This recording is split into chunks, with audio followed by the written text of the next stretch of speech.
WhatsApp మామ ఇవాళ సరదాగా కాకుండా కొంచెం సీరియస్గా ఒక చిన్న టాపిక్ గురించి మాట్లాడుకుందాం. Statement versus opinion. మన డైలీ లైఫ్లో చాలామందిని కలుస్తుంటాం, వాళ్ళు చేసే పనులు చూస్తూ ఉంటాం.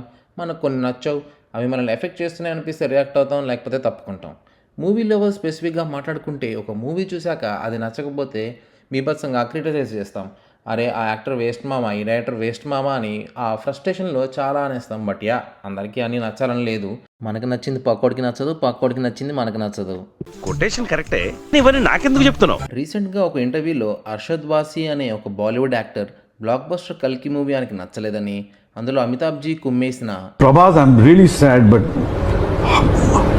why was he? He was like a joker. Why? అన్నారు. మా హీరోని కామెంట్ చేసే రేంజర్ అనేది అరే బాట్లో ఒక పబ్లిక్ ఇంటర్వ్యూలో అలాంటి స్టేట్మెంట్స్ రచ్చరచ్చ చేస్తాయి. లేనిపోని హడావిడ ఏటో వెళ్తుంది మ్యాటర్. ఛాన్స్ దొరికితే మసాలా వేసి న్యూస్ రాసే న్యూస్ సోర్సెస్ కూడా ఎన్నో వెయిట్ చేస్తూ ఉంటాయి. మన ఫ్రెండ్స్ మధ్యలో ఏం మాట్లాడుకున్నా ఆ కాన్వర్జేషన్ బయటికి పోదు, చుట్టూ మన వాళ్ళే ఉంటారు కాబట్టి ఏం మాట్లాడినా పెద్ద ఇంపాక్ట్ ఉండదు. ఇలా ఇంటర్వ్యూస్ ఆర్ పబ్లిక్గా మాట్లాడుతున్నప్పుడు ఆయిల్ ఫుడ్స్ తినకుండా ఉంటే మంచిది. సచ్చితేట మన నోరు జారం.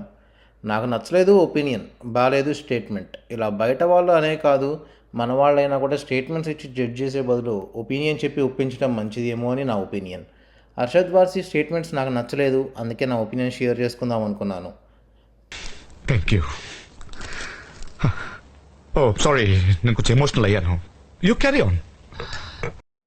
అది మరి సంగతి. కంటెంట్ నచ్చితే సరదాగా లైక్ కొట్టి సీరియస్గా సబ్స్క్రైబ్ కొట్టేయండి. అలాగే ఇన్స్టాగ్రామ్లో కూడా ఫ్రెండ్లీగా ఫాలో అయిపోండి. Bye bye.